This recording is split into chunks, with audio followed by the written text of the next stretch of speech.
जय माँ इंद्राक्षी जय अम्बे। इंद्राक्षी धाम में सभी साधकों का हम हार्दिक स्वागत करते हैं। आज मौनी अमावस्या है और ये अमावस्या पितरों को संतुष्ट करने वाली, आपकी साधना और तपस्या के बल पर आपको अनेकों प्रकार की खुशियों प्रदान करने वाली मानी जाती है। माघ मास की ये अमावस्या अपने आप में बहुत बड़ी अमावस्या होती है। सारी जानकारी इस अंक में देंगे। आइए पहले आज का हम पंचांग देखें। 18 जनवरी सन 2026, दिन रविवार, संवत 2082, माघ मास, कृष्ण पक्ष, मौनी अमावस्या, नक्षत्र पूर्वाषाढ़ा, राहु काल 4:30 से 6, दिशा शूल पश्चिम दिशा। और ध्यान रखें, आज मौनी अमावस्या है और कल से प्रथम गुप्त नवरात्र प्रारंभ हो रहा है। गुप्त नवरात्र में क्या क्या किया जाता है, कैसे करना चाहिए आसान तरीके से, वो हमने कल के अंक में भी आपको बताया था और कल प्रातःकाल के अंक में भी कुछ ना कुछ आपको ज़रूर बताएंगे। अब देखो, मौनी अमावस्या का अर्थ क्या है? मौन रहना, अर्थात मौन रहते हुए साधु संतों की तरह आचरण विचरण करना, मानसिक रूप से मौन रहते हुए अपने जप तप तितिक्षा को करना, ये बहुत बड़ी बात होती है।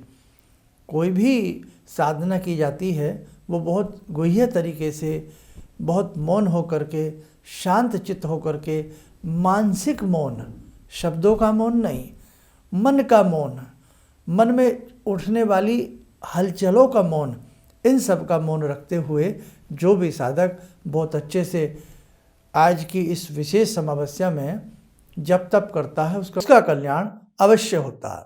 अब कहने का भाव हमारा यही है कि आज गौ माता को तिल डाल करके गुड़ खिलाना, तिल की रोटी खिलाना और साथ में तिल वाला जल सूर्य भगवान को अर्पण करना और एक लोटे में तिल, मिष्ठान, कच्चा दूध मिला करके दक्षिण दिशा की तरफ मुख करके ओम पितृदेवताभ्यो नमः बोल करके अपने पितरों के निमित्त भी जरूर देना चाहिए।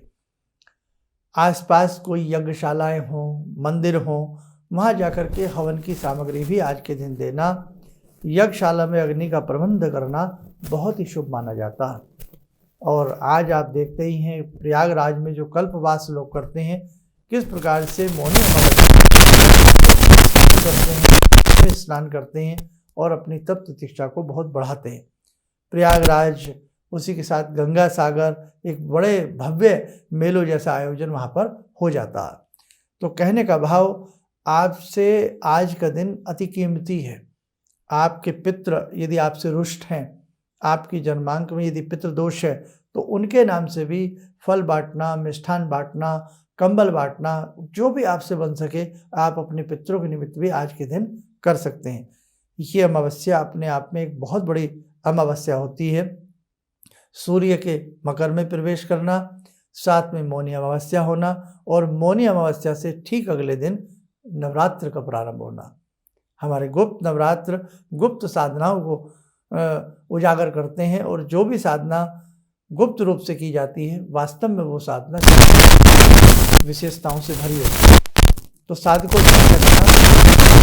जितना भी आपसे प्रयास हो सके, अपने गुरु मंत्र को पढ़ना, गायत्री मंत्र को पढ़ना, जो भी आपके अपने मुख्य स्तोत्र जो आप पढ़ते हैं उनको जरूर पढ़ना और साथ ही गौ माता की सेवा करना आज कतई भी मत भूलना। वैसे तो हमेशा हमेशा हमें गौ माता की सेवा करनी चाहिए, लेकिन आज मौनी अमावस्या है, हल्का तिल छिटक करके गुड़ के ऊपर आप जरूर, जहाँ भी आपको गौ माता दिखाई दें उन्हें जरूर खिलाइए। नंदीश्वर दिखाई दें, नंदी जी को जरूर आज के दिन तिल वाला गुड़ खिलाइए, क्योंकि तिल गर्म होता है, गुड़ गर्म होता है, सर्दी के ठिठुरन के ये दिन चल रहे हैं। और कहीं पर भी अपने घर में या कहीं पर भी बैठ करके जिन स्तोत्रों का, जिन मंत्रों का आप जाप करते हैं, उन्हें आज के दिन अति भाव के साथ करिएगा। ये लाभ प्रदान करने वाली ये तिथि है, आपको लाभ मिलेगा। भगवान ने बहुत अच्छी सामर्थ्य दी। तो सर्दी में ठिठुरते जहाँ भी आपको लोग बाग दिखाई दें, वैसे हमें हर साल ये नियम बना लेना चाहिए कि मौनी अमावस्या से पहले ही 2, 4, 5 कंबल या लोई, मफरल, जो भी हम कर सकते हैं, टोपी आदि, वो हमें आज के दिन वितरण जरूर करना चाहिए। अपने जल में थोड़ा गंगा जल मिला लेना चाहिए या आचमनी में गंगा जल मिला करके अपने ऊपर छींटा देना चाहिए। आज के दिन अपने घर में हल्का सा गंगा जल का छींटा आप जरूर दीजिएगा। अपने घर में सुगंधित धूनी आज के दिन जरूर दीजिएगा। गायत्री यज्ञ कर सकते हैं या अपने विशेष मंत्र से यज्ञ कर सकते हैं। गुरु मंत्र से करना चाहे तो वो भी करना आज के दिन लाभप्रद रहता है, शुभ रहता है।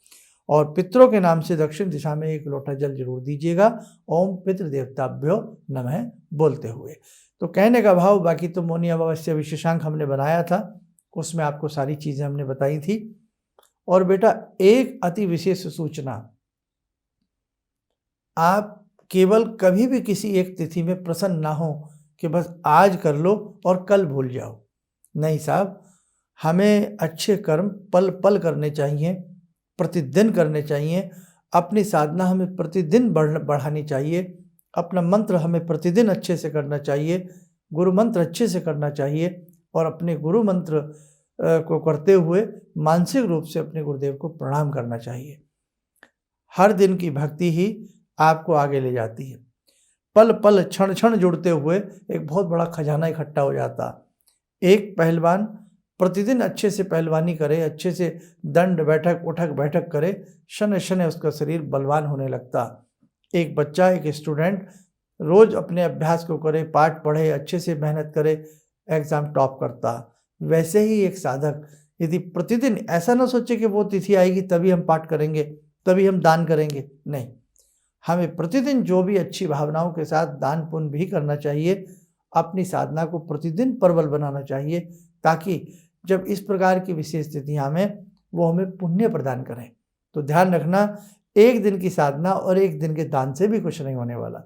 इसलिए हमें प्रतिदिन नियमित रूप से अपनी साधनाओं को बढ़ाना चाहिए, नियमित रूप से हमें नेक कार्य करने चाहिए। समाज राष्ट्र कल्याण के कार्य हमें दैनिक रूप में करने चाहिए। और जैसे आज मौनी अमावस्या है तो 1 घंटा आज किसी भी समय दिन में मौन रह करके आत्मसात करें कि हम क्या नहीं कर पा रहे हैं, क्यों वंचित हो रहे हैं, क्यों संकटों में घिर रहे हैं, हम उसका लिए क्या कर सकते हैं, हम भगवान की पूजा क्यों अधिक नहीं कर पा रहे हैं, हम दान पुण्य नहीं कर पा रहे हैं, हम आलस्य क्यों इतना कर रहे हैं। 1 घंटा अपने आप को भी दीजिएगा। और मौन वैसे बहुत बड़ा होता है, एक मौन बहुत बड़ा आपकी साधना को बढ़ाने वाला होता है। इसलिए साधनाएं हमेशा मौन रह करके शांत भाव से हमें बिल्कुल संसार की हर चीज़ से दूर होकर के अपने मन को बिल्कुल खींच करके ला करके अपने अंदर आत्मसात करते हुए अपने देवता की पूजा करनी चाहिए। तो हमें आपकी साधना से, अपनी साधना से विशेष लाभ मिलता है। और एक संदेश हम भी दे दें, धीरे धीरे जो शक्ति उपासना सत्र हमारे रविवार के दिन लगते हैं, महीने का दूसरा और महीने का चौथा रविवार, हम चाहते हैं कि इनमें चाहे आप 10 साधक इकट्ठे हों, हमसे कुछ सीखें। और साधना शक्ति उपासना में आने से हमें पूर्ण विश्वास है कि जगत जननी का आपको शुभ आशीष प्राप्त होगा। और कल से प्रथम नवरात्र है, गुप्त नवरात्र है। और इस बार का जो रविवार का शक्ति उपासना सत्र है वो 25 जनवरी का है। उस दिन गुप्त नवरात्र की सप्तमी है, इसलिए बहुत विशिष्ट चमत्कारिक तिथि है। तो जो भी साधक इसमें आना चाहे अपना नाम नंबर ज़रूर लिखवा दे। 11 बजे से लेकर के 1 बजे के बीच में ये शक्ति उपासना सत्र रहता है। और इसमें बहुत कई बार बड़ी दूर दूर से भी लोग आना चाहते हैं। तो भाई दूर वालों को तो मैं यही कहूँगा कि अभी थोड़ा ठंड का समय है, तो आप लोग आगामी, अब तो ये साधना सत्र हमारे द्वितीय और चतुर्थ रविवार में चलते ही रहेंगे, आप आने का प्रयास करें। और जो हमारा विशेष बड़ा आयोजन है वो 5 अप्रैल का है, तो उसमें भी अपना नाम नंबर लिखवाना न भूलें। हमारा मंतव्य, हमारा प्रयास यही है कि किसी न किसी तरीके से आपके दुखों को कम किया जाए, आपके संकटों को दूर किया जाए। जगत जननी जगदम्बा के अनेकों गुप्त रहस्य जैसे जैसे आप आएंगे, आपकी साधना मार्ग को हम प्रबल बनाने का प्रयास करते रहेंगे। चलिएगा, समय हो चला आज की ध्यान साधना का। आज मौनी अमावस्या है, बहुत प्यारी तिथि है, बहुत शुभ तिथि है। हम जुड़ते हैं भगवान श्री राम से। ओम रामो राजमणि सदा विजयते, रामं रमे संभजे, रामेण विहता निशाचरचमू, रामाय तस्मै नमः। रामानास्ति परायणं परतरं, रामस्य दासोऽम्यहम्।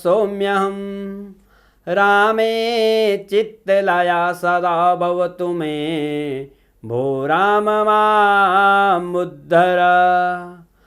राम रामेति रामेति रमे रामे मनोरमे सहस्रनाम तत्तुल्यं राम नाम वरानने।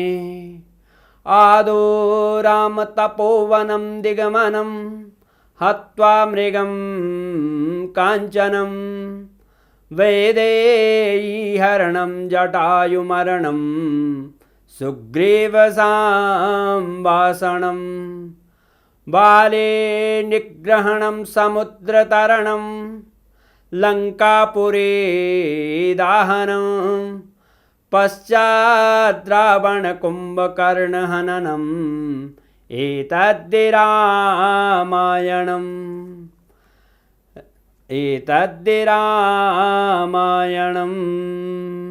कवच बना लें, राम जी का शुभ आशीष हम सबके ऊपर बरस रहा है।